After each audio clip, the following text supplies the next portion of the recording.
Bonjour et bienvenue dans cette nouvelle vidéo des pros de la souris. Je vous remercie beaucoup pour tous les messages que vous m'avez envoyés. C'est vrai que ça fait longtemps que j'ai pas publié de vidéo, mais voilà, je reviens petit à petit. Excusez-moi, j'avais beaucoup de choses à faire au niveau professionnel et personnel et j'ai vraiment pas eu le temps. Et vous savez que j'aime bien faire des vidéos de qualité, donc voilà, j'aime bien prendre mon temps pour décortiquer un sujet et vous faire une présentation de qualité. Et c'est pour ça que voilà, j'ai malheureusement pas eu le temps de vous faire des vidéos depuis toute cette période. Donc j'essaie de revenir petit à petit et j'espère que la vidéo d'aujourd'hui va vous plaire énormément. Et encore, je vous dis merci pour tous vos messages, pour tous vos j'aime. Et voilà, c'est génial, ça fait chaud au cœur. J'ai lu tous vos messages, je vous ai pas oublié. Et voilà, donc on se retrouve dans une nouvelle vidéo. Alors, aujourd'hui, on va parler de quoi? On va parler, je vais essayer, hein, je dis bien essayer, de vous apprendre les bases du dépannage informatique. Alors, c'est clair qu'à la fin de cette courte vidéo, vous n'allez pas être des dépanneurs professionnels en informatique. C'est un métier, hein, c'est comme les métiers, je sais pas moi, réparateurs ou mécaniciens. Ça s'apprend pas en un jour, c'est des années de pratique. Mais ce que je vais vous faire aujourd'hui, c'est vous montrer les bases pour que vous puissiez comprendre un peu comment ça marche et peut-être, pourquoi pas, vous dépanner ou dire, bah voilà, ça dépasse mes compétences et je vais essayer d'aller voir peut-être un professionnel ou quelqu'un qui s'y connaît dans votre entourage un peu mieux que vous en informatique. Voilà, donc c'est ça le but, c'est de comprendre d'où elle vient la panne et peut-être essayer de la réparer. Alors, comment on va commencer? Alors, on va commencer par un petit rappel qui va voilà, juste vous faire une petite piqûre. Donc, on va parler du matériel hardware et des programmes software. Très rapidement, hein. Si vous ne connaissez pas ces termes-là, le hardware et le software, je vous invite à aller voir mes anciennes vidéos où je parle de ça de manière détaillée et simple et claire, et vous allez comprendre, c'est tout à fait simple. Si vous connaissez ces deux concepts, vous continuez la vidéo avec moi. Alors, donc, pourquoi je dis que l'ordinateur est composé d'une partie matériel hardware et d'une partie programme software? C'est pour dire tout simplement qu'il peut y avoir des pannes matérielles, donc des pannes hardware, et ça c'est souvent lié à des problèmes de branchement électrique, c'est-à-dire l'électricité n'arrive pas aux composants, ou une pièce qui est défectueuse. Souvent c'est des pannes hardware. Et de l'autre côté, on a les pannes logicielles ou software. C'est les pannes souvent qui nécessitent soit une réinstallation ou une mise à jour ou un nettoyage de l'ordinateur et ça repart. Donc voilà, grosso modo, et en sachant bien que la majorité des pannes sur un ordinateur, la quasi grande majorité, c'est des pannes logicielles. Donc vous pouvez vous dépanner vous-même. C'est le but de cette vidéo. Alors, l'ordinateur. Vous savez que si vous suivez les pros de la souris, vous savez que j'aime bien donner des exemples simples et concrets pour que tout le monde puisse comprendre de quoi on parle. Et bien là, je vais faire la même chose. On va comparer un ordinateur avec un corps humain. Rassurez-vous, hein, je ne suis pas médecin, je ne vais pas vous parler des choses très compliquées, ça va être très simple.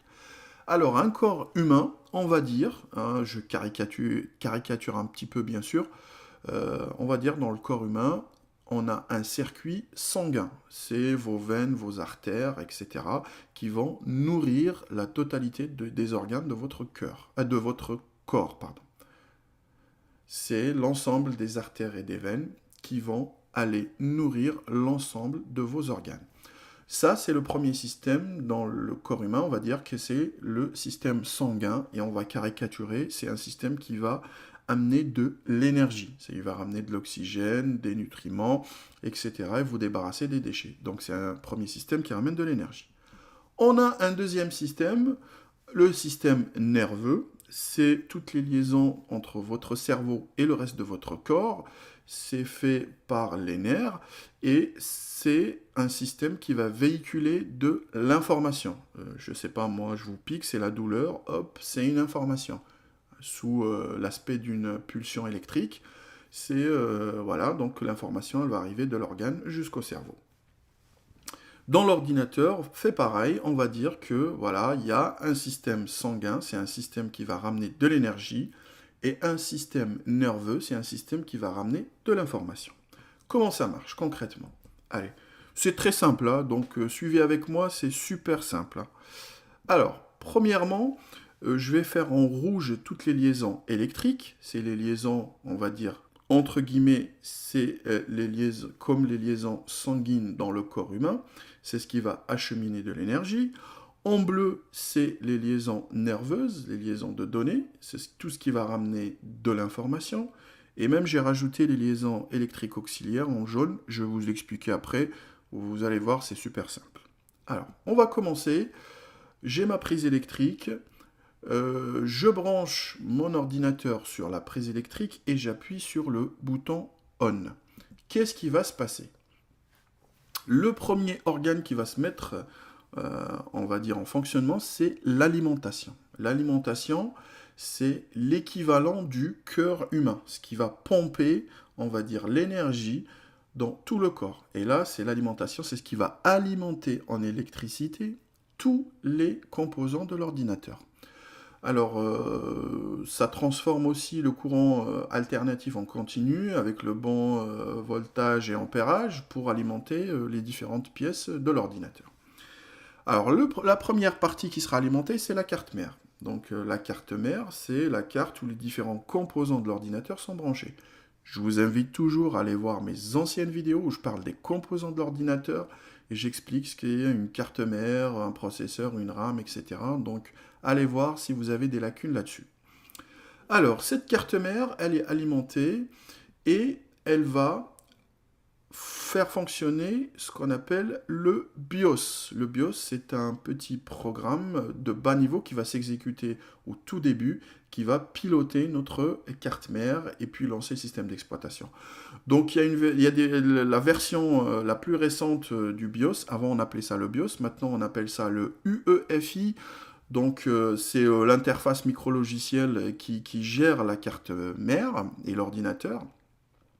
Mais bon, moi je vais l'appeler le BIOS, voilà, j'ai pris l'habitude d'appeler ça BIOS, je vais rester à BIOS au lieu de dire UEFI. Mais sachez que si vous avez des vieux ordinateurs avec un vieux système d'exploitation, vous avez obligatoirement un BIOS. Si vous avez des versions récentes d'ordinateurs ou de système d'exploitation, vous devez avoir le UEFI. Voilà. Je vous ferai une vidéo, hein, si vous êtes intéressé, dites-le moi dans les commentaires. Je vous ferai une vidéo pour voir quelle est la différence et le rôle du BIOS et le UEFI. Voilà. Donc, ensuite, une fois que cette carte mère elle est alimentée, elle va elle-même alimenter le processeur et la RAM en électricité puisqu'ils sont branchés dessus. Et voilà, donc ils peuvent fonctionner, se mettre en route. On a aussi les différents périphériques qui sont connectés aussi à l'ordinateur, comme les lecteurs, le disque dur, lecteur DVD, les flash disques, les enceintes, l'écran, etc. Tous ces composants, eh ben, hop, on va les alimenter voilà, avec l'électricité. Dans certains cas, l'écran, il est alimenté par une source extérieure, mais dans les ordinateurs portables par exemple, eh ben, il est alimenté toujours par l'alimentation de notre ordinateur portable. Voilà. Donc, sans oublier la petite liaison en jaune, qui est la liaison auxiliaire, c'est celle-ci, entre une pile, cette pile, elle est toujours, vous allez la trouver sur les cartes mères, et le BIOS. Donc ça permet à quoi? Au BIOS de fonctionner quand vous éteignez votre ordinateur. Quand votre ordinateur, vous coupez ici le courant, il n'y a plus de courant, donc l'alimentation, elle n'alimente plus aucun organe, et ben le BIOS, il continue toujours de s'exécuter avec quelques petits programmes de très bas niveau, par exemple la date et l'heure.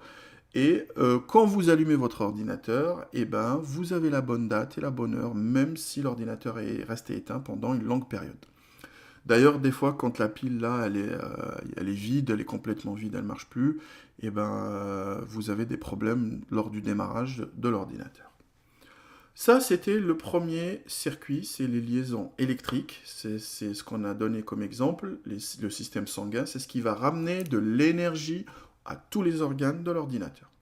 Les deuxièmes liaisons, c'est le système nerveux, c'est ce qui va ramener les données, les datas. Alors, la première liaison, c'est entre le BIOS et la carte mère. C'est ce qui va permettre au BIOS de piloter en quelque sorte notre carte mère et gérer son comportement au démarrage et même après, pendant l'exécution de Windows sur notre machine. On a aussi une liaison entre la carte mère, le processeur et la carte mère et la RAM, donc ce qui va permettre d'acheminer les données entre ces différents éléments. Et aussi donc une liaison avec tous les lecteurs, les flash disques, tout ce que vous pouvez relier qui peut avoir des données ou écrire des données donc avec votre ordinateur. Sans oublier aussi les périphériques de sortie, comme l'écran. Vous voyez une image à l'écran, cette image, c'est un flux électrique, c'est des données sous forme d'un flux électrique, et notre écran va la traduire en image qu'on peut voir et comprendre. Voilà, donc là vous avez tous les circuits, toutes les liaisons. Donc après, quand vous avez une panne, on va suivre ces liaisons pour voir où est la panne. Déjà, vous avez une très bonne base ici pour comprendre le reste. Alors, qu'est-ce qui va se passer? On va donner des cas de figure, et selon le cas de figure, en suivant l'acheminement, on va voir où est la panne. Premier cas de figure, on va allumer notre ordinateur. Qu'est-ce qui va se passer? On a un écran noir. C'est-à-dire, ici, j'ai mon écran qui ne s'allume pas. Donc, si l'écran ne s'allume pas, donc vous voyez bien que, hop, ce qui est incriminé, c'est l'électricité. Il peut ne pas avoir d'électricité, ou l'alimentation peut être HS, par exemple, ou l'écran HS. Donc, on va voir ce qui va se passer ici. Alors, premier cas de figure, j'ai pas d'électricité. Donc ça peut arriver, c'est con, mais ça peut arriver. Des fois, on a une prise qui ne marche pas, ou on a une coupure électrique, et nous, on regarde, il y a une panne, qu'est-ce qui se passe? Mais en fait, l'électricité n'arrive tout simplement pas. Ça peut venir aussi de l'écran, qui est HS. C'est arrivé souvent, surtout sur des portables, où on a l'écran tout noir, et les gars, ils viennent paniquer en me disant « Ouais, Kamel, on a un problème, l'écran il marche plus, l'ordinateur il marche plus, hop, je branche un écran externe sur l'ordinateur portable, et là je vois que tout marche, et c'est l'écran qui est HS. Des fois, ça vient aussi de la prise d'alimentation, le petit transformateur d'alimentation qui se branche, le câble secteur en quelque sorte, qui se branche sur la prise et sur votre ordinateur, et qui est cramé, ça peut arriver aussi, et qui ne fournit plus d'électricité. Ça peut venir, comme on a dit, de l'alimentation. L'alimentation, c'est une pièce dans l'ordinateur, c'est une sorte de bobinage. Une bobine, si elle crame, voilà, elle ne va plus fournir d'électricité. Ça peut venir aussi, ça arrive des fois, surtout quand on transporte un ordinateur ou quand on change les barrettes de la RAM, barrettes mémoire, et on ne les remet pas bien comme il faut, ou elles bougent de leur place, et là on a un écran noir. Et souvent, c'est une panne spectaculaire, mais qu'on peut régler tout facilement en remettant les RAM, les barrettes mémoire à leur place, et tout repart. Ça peut venir aussi de la carte mère. Donc la carte mère, il y a plusieurs petits composants qui sont soudés dessus, et souvent, s'il y en a un qui tombe en panne, qui crame, c'est la carte mère à changer. Ou le BIOS aussi, c'est une puce, donc si elle crame, pareil, où il y a un problème, dans la majorité des cas, il faudra changer la carte mère. Donc ça, c'est des problèmes plutôt graves. Et dans des cas encore plus rares, pareil, c'est le processeur quand il crame, mais ça, c'est pour les gens qui font de l'overclocking, c'est-à-dire qui poussent leur ordinateur au dernier retranchement, ou il y a un défaut de conception, des choses comme ça, où il n'y a pas assez de la pâte thermique entre le processeur et le ventilateur, et le processeur n'arrive pas à évacuer toute cette chaleur, donc ça peut aussi l'endommager. Deuxième cas de figure, donc on a un message qui va nous dire « Non boot device ». Voilà, c'est-à-dire il ne trouve pas de CD bootable ou de disque bootable, ou il ne trouve pas un secteur de boot. C'est-à-dire il ne trouve pas un secteur de démarrage. Il n'y a rien pour démarrer un système d'exploitation. Et souvent, cette erreur est due au disque dur. Soit il a été, je ne sais pas moi, il y a des fichiers qui sont déplacés, soit il y a des clusters défectueux, soit c'est une partition qui a bougé, etc. Il peut y avoir plusieurs types de problèmes, mais souvent c'est lié au disque dur ou à l'absence du disque dur ou un secteur de boot on va dire, qui est reconnu sur le disque dur. Donc là, on peut démarrer par exemple avec un CD bootable et un CD de démarrage, et on peut faire de la maintenance, voir où le problème se situe. Ou vous pouvez avoir l'interface de Windows de démarrage qui vous dit, bah voilà, est-ce que je répare l'ordinateur, démarrer mode sans échec, etc. Il y a plusieurs modes de démarrage. Ça, c'est souvent lié à une erreur sur Windows. Vous l'avez mal éteint, ou il y a une mise à jour qui a mal passé, etc. Ça peut vous donner ce genre d'affichage au début. Et là, donc, vous pouvez soit démarrer en mode sans échec pour réparer l'ordinateur, soit essayer de démarrer normalement, bien sûr, hein, ou démarrer avec une configuration antérieure, etc. Vous avez plusieurs choix, donc vous pouvez les tester pour voir si vous pouvez démarrer correctement votre Windows ou non. Et si vous n'arrivez pas à faire ça, souvent il faut remettre le CD d'installation ou un CD de sauvegarde pour essayer de restaurer votre version ou réparer votre version de Windows. Troisième cas de figure, vous avez Windows qui démarre, mais vous avez des problèmes. C'est-à-dire Windows il a démarré, mais vous avez des problèmes. Souvent, et le plus gros souvent des problèmes, ça vient des logiciels. Alors il peut y avoir des problèmes matériels à ce niveau-là, mais c'est vraiment rare. Donc c'est des logiciels, c'est-à-dire soit vous n'avez pas mis à jour un pilote, soit il manque un pilote pour faire fonctionner tel ou tel périphérique, soit vous n'avez pas fait une mise à jour, soit une mise à jour qui s'est mal installée, soit vous avez mal désinstallé un logiciel, etc. Donc c'est des pannes logicielles que vous pouvez réparer souvent par vous-même.